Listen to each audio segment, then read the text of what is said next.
Releasing in Australian cinemas this month is a new documentary called Limelight, and it's my great pleasure to be speaking to the co-writer and director of Limelight, Eddie Beyrouthy. Eddie, welcome to Movie Metropolis. Thank you for having me, Peter. Thank you very much. This is such a fascinating story about the Salvation Army's Limelight department and about pre-cinema in Australia. Tell me about the origins of the film. How did it all come about for you? Yeah, indeed. So in August of 2023, I visited the museum for the first time with a good friend of mine, Michael, who's also employed at the Salvation Army at a different department. And one morning he said to me, Eddie, I need you to come and visit this museum. It's Salvation Army. It's in Burke Street. So I thought, okay, well, we'll go for a coffee and we'll have a bit of a look around. And Peter, when I got to level four, I stepped into the museum for the first time. It was like stepping back into the late 19th century. It's all preserved, beautifully. And I had no idea that the Salvation Army, let alone the Limelight Department, existed as far as the Limelight Department itself, and the origins of film and how much influence the Salvation Army had, with I guess the birth of cinema. And then from there, it sort of put me on this quest to wanting to to find out as much as I can as far as what archives were there. I met Lindsay and Barry at the museum, and then I had to, yeah, I guess I spent a few months, wanting to try and find a way to make this documentary possible. There hadn't been anything else produced prior as far as long form. And I've always had a passion for film and storytelling and art and film itself as a medium. So it really just put me onto this quest, and here we are, almost 2 years later. So It's such an interesting yeah. story and one that I think more people need to know about. So I'm so glad you've made this documentary. Tell me about working with Phil Lambert in terms of fashioning the screenplay of the documentary and using all the source material that you were able to access. Definitely. So Phil Lambert is a producer and a business partner of mine. He's also a very talented composer. So we bring projects to the table at any time when if it's the right project, and we sort of sit down and we discuss it. And when the story of Limelight, or I guess the concept for Limelight, was brought to the table, we were both very excited about the idea, especially that it had being an untold story.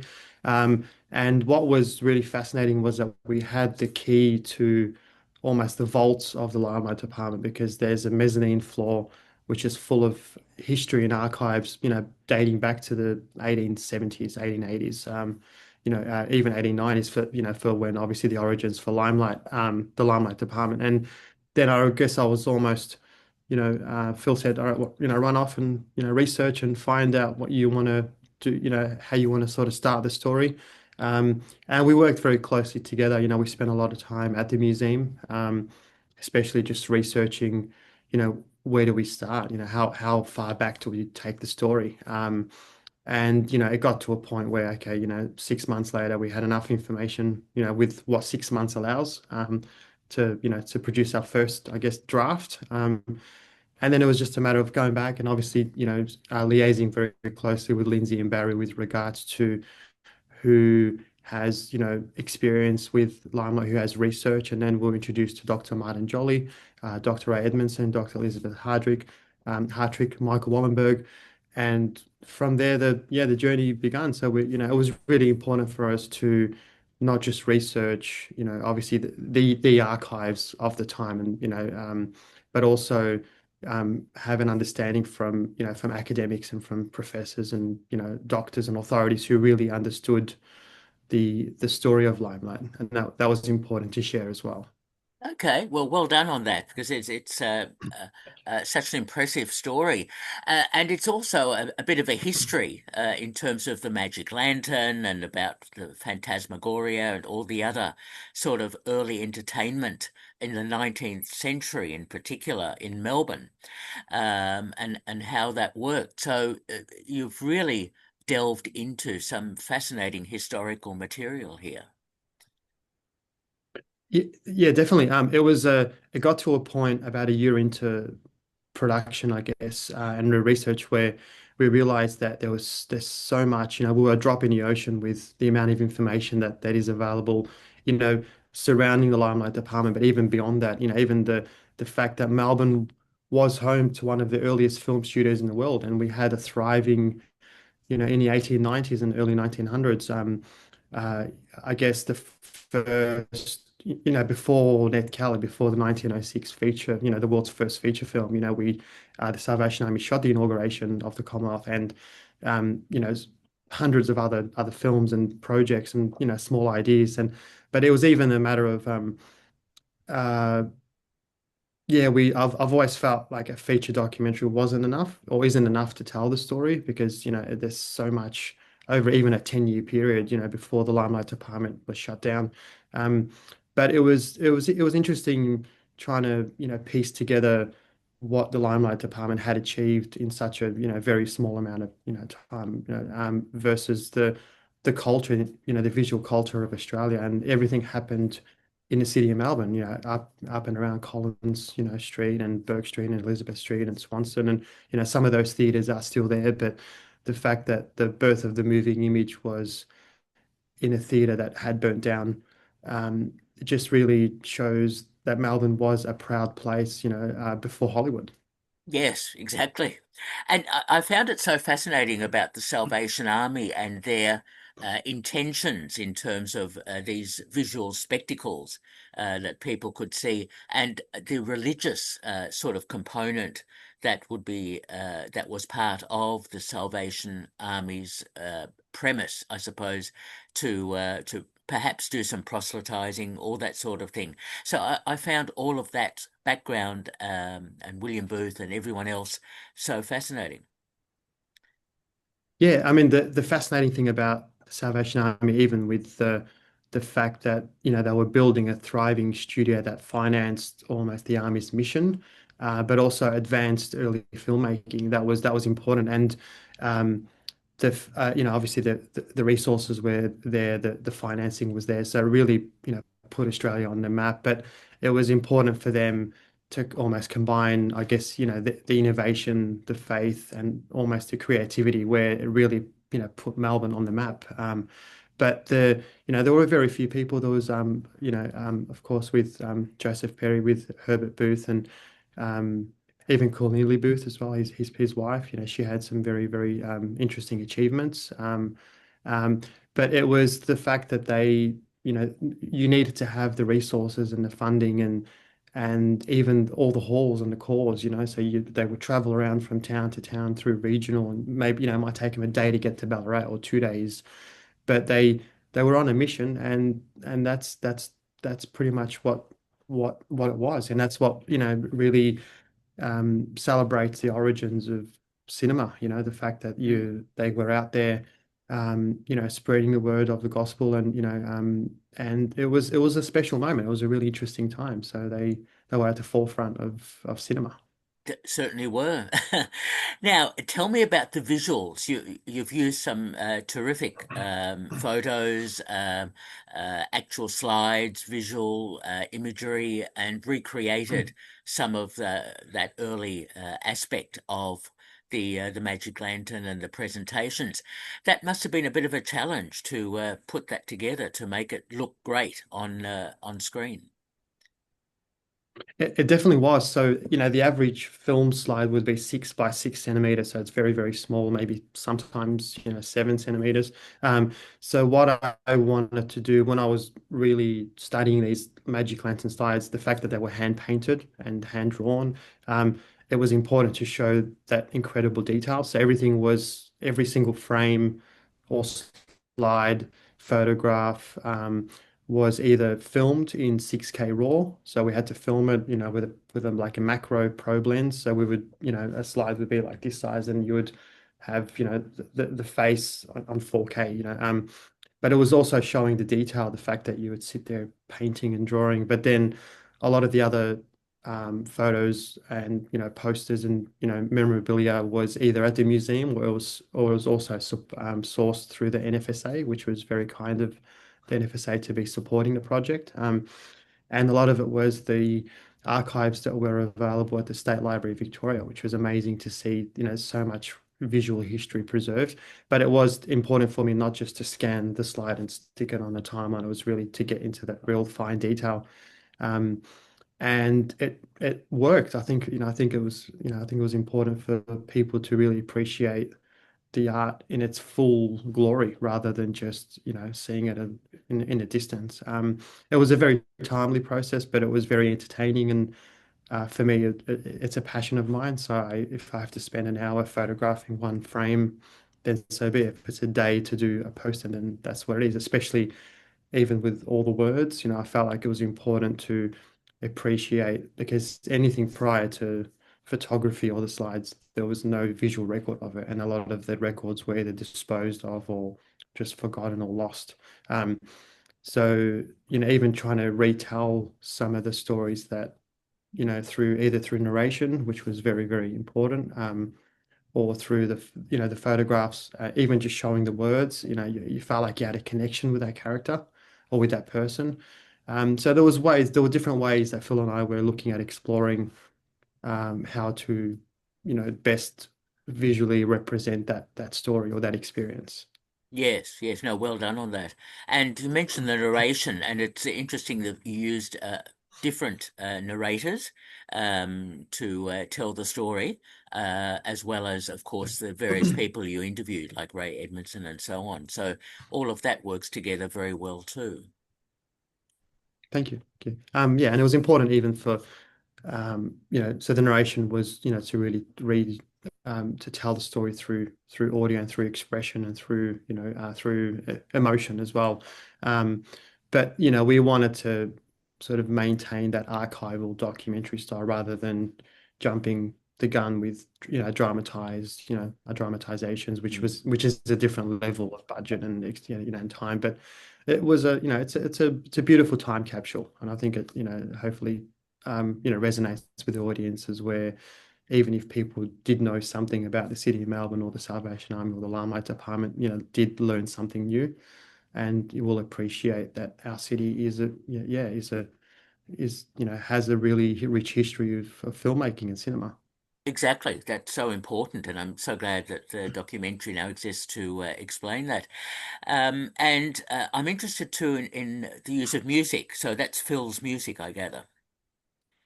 Yes, that's Phil's original score. So it was composed. So I normally start with almost I guess a scratch track where there's bits and pieces from different films or artists, and then I hand it over to Phil, and he spends 2 months sitting there and composing. But yeah, it's a completely original score. It's a beautiful representation of different times, and different experiences, whether it's through when there were the fires and obviously the many many theaters burnt down to to the wedding or to the funeral. So, but that's important for Phil to and for us to be able to represent the film with an original score, which I'm hoping I truly believe it was one of the best representations for the story. Yeah, no, it works very well as integrated into the film.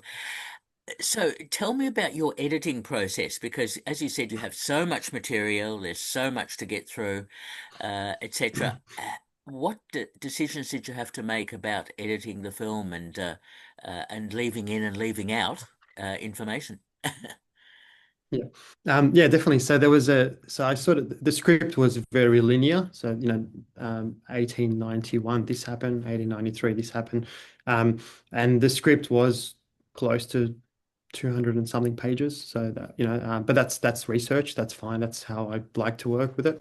Um, and then it was a matter of, setting, a specific set of questions for Dr. Jolly or Dr. Hartrick or Ray, Dr. Edmondson, and based on their, or even with Lindsay, based on their importance. But it was all their, their knowledge. Originally, it was close to a 2 hour documentary, and then we had to really sort of cut it down and work out which part of that year was a milestone for the Limelight Department, or even for the City of Melbourne, but also show the while the Limelight Department were thriving, to show the surroundings and what was happening around them and how that influenced their work. So I would have loved to have included a lot more, a lot more. But there's a rich history there that hopefully is embraced in the 96 odd minutes.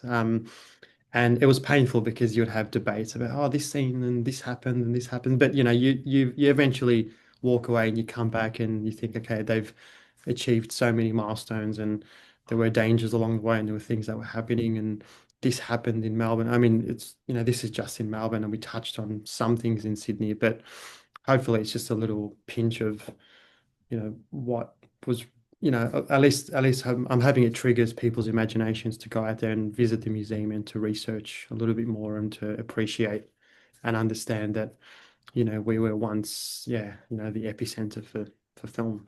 But it was very painful, Peter. So, I fully well, understand. yeah, well, Yeah. I yeah. suppose once you release a Blu-ray version or something like that, you can include a lot more footage. Yeah, yeah, definitely. There'll be a lot of deleted scenes and bonus scenes and sort of yeah interviews. So there's a lot of that, but there's yeah. I mean, even looking at it back, I watched it last night, just trying to process what was there. It took a long, long, long time. It was almost a year of going back and forth. But that was what was special about it was that if there was a piece of archive missing, I'll just run over to the museum and try and find it and come back and, or hassle Barry or Lindsay and say, hey, do you know this and that? So it was a collaborative process, even through all the interviewees. It was nice to, you know, yeah, to be working with a team of experts who knew a lot more than I did, which was amazing for the project. So. It is, it is. And I'm so pleased you included as a postscript in the documentary the anniversary, 100th anniversary, whatever, celebrations of the museum and Limelight, etc. I think that was great to include. It was definitely there's always a part of the documentary where there's a modern day celebration and I had to have a bit of a friendly debate with Major Warren Elliott because he was playing Herbert Booth and so we sort of snuck the footage and used it and sort of cut it around and retold the story, but it just shows that even 100 years later, the Salvation Army at its core is still celebrating their achievements, and I'm hoping in the next 50 to 100 years there's more celebrations. But it was nice to see that time capsule of the city of Melbourne and even the trams and the fact that it's still the same building, So it Mm. was I wish I was there, but that was something where I didn't know anything about the museum but yeah, I think it's definitely a milestone for the Salvation Army. It is, and as also a time capsule of the history of cinema, where people think that cinema started in 1906 with Story of the Kelly Gang and silent cinema. Thereafter, there is a prehistory that is so important to tell, and Limelight tells that story. Definitely, definitely. I won't give away any more of how we were accidentally introduced to the moving image. It's definitely worth a watch for the documentary for that. But it was definitely an interesting way to introduce, yeah, the moving image. It wasn't just at a cinema. It was at a theater, and I'll let our viewers watch and appreciate that almost by accident we were introduced to it at such an early time.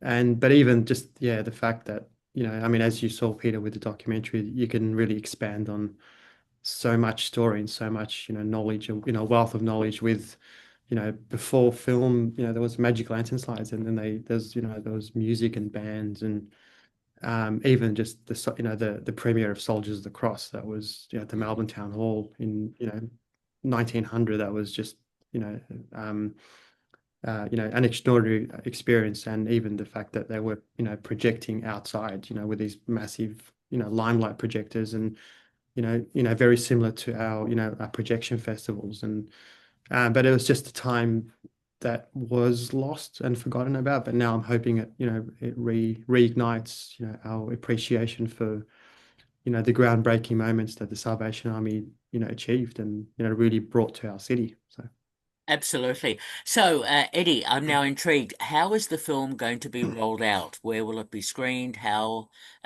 far will it be screened in terms of its distribution and so on? Yeah. So the film, our distributor is Heritage Films, and at the moment we've got a digital release on the 19th of November through Amazon Prime, Google Play, Apple TV, and Wonder app, Ah, and Wonder, which is Heritage's streaming service. Followed by we're looking at a number of I guess limited screenings in cinemas through independent cinemas. There's a few out, and then there'll be home entertainment and hopefully, and then ancillary. So there's a few sort of different stages of rollout for Limelight. And then through other networks, and then early next year I think there's an international release as well through certain countries and territories. But at the moment, 19th of November, on digital. And yeah, hopefully that, sort of sparks the interest, through viewers. And then, yeah, but we're looking forward to some other um, avenues as well. So well, I can imagine that film archives around the world and film festivals around the world would be interested in Limelight because of its important cinematic history. definitely, there's talks of I guess collaborations and an international release with the Salvation Army as well, with their network and through Cause.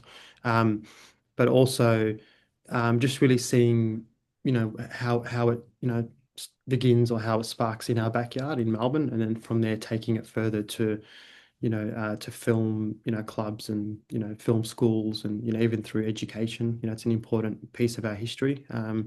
We'll be in talks with the National Film and Sound Archive as well for a screening, or for a way to include it into an exhibition. As you remember, Peter, we had Beyond the Wasteland, our first Yes, documentary, was part of Australians in Cinema exhibition, which was a really